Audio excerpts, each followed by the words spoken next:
పరీక్ష ఇది.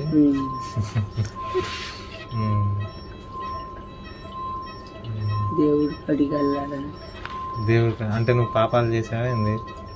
ఏమన్నా తప్పులు చేసావు అనిపిస్తుందా నీకు? నువ్వేం తప్పులు చేయలేదు, ఏం చేయలేదు. Hello everyone, good morning.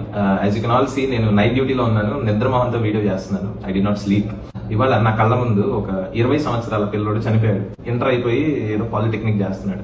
నేను ఈ వీడియో ఎందుకు చేస్తున్నానంటే, చనిపోయేటప్పుడు వాళ్ళతో యాజ్ ఎ డాక్టర్ మనం మాట్లాడతాం కదా.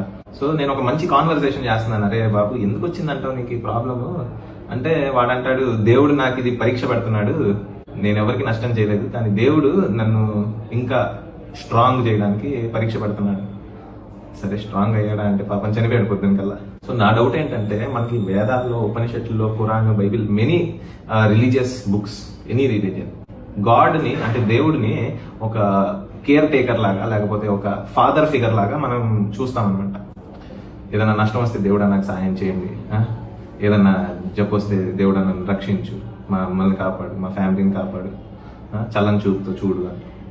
కానీ ఇలాంటి ఇన్సిడెంట్స్ చూసినప్పుడు నిజంగా దేవుడు అనే ఒక ఎంటిటీ మనల్ని ప్రేమిస్తుందా? లేకపోతే అంటే నేను ఈ ఒక్క ఇన్సిడెంట్ గురించి మాట్లాడలేదండి. ప్రపంచంలో ఎన్నో రకాలుగా జనాలు ఎన్నో రకాలుగా సఫర్ అవుతున్నారు. So I can see people, I can see earthquakes, I can see wars, చిన్న చిన్న పిల్లలు చనిపోతున్నారు, బాంబులు పేలుతున్నాయి, రేప్స్, మర్డర్స్, ఇలా ప్రపంచం మొత్తం టర్మాయిల్లో ఉంది. లేకపోతే పూర్వజన్మలో చేసిన తప్పుకి అనుభవిస్తున్నాడు అనుకుంటే, తలరాత రాసే దేవుడే కదా. అన్ని రిలీజియస్ బుక్స్ లో తలరాత రాసే దేవుడైనా ఉంటుంది. సో తలరాత నేను మంచోన్నో చెడ్డోన్నో పూర్వజన్మలో అయినా ఈ జన్మలో అయినా డిసైడ్ చేసేది దేవుడే అన్నప్పుడు, నేను చేసిన తప్పుకి దేవుడే నన్ను శిక్షించడం ఏంటి? నాకు అర్థం కాలేదు.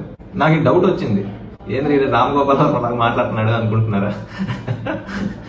నాకు వచ్చే డౌట్ జెన్యూన్ కాదు అనిపిస్తే తిట్టాను నేను కామెంట్స్ లో, ఐ డోంట్ కేర్. కానీ ఒకవేళ కనుక జెన్యూన్ అనిపిస్తే మీ వైపు నుంచి వచ్చే సమాధానం ఏంటో నాకు కామెంట్ లో చెప్పండి. మీరు తప్పు, so this is the reason అని నాకు చెప్పండి.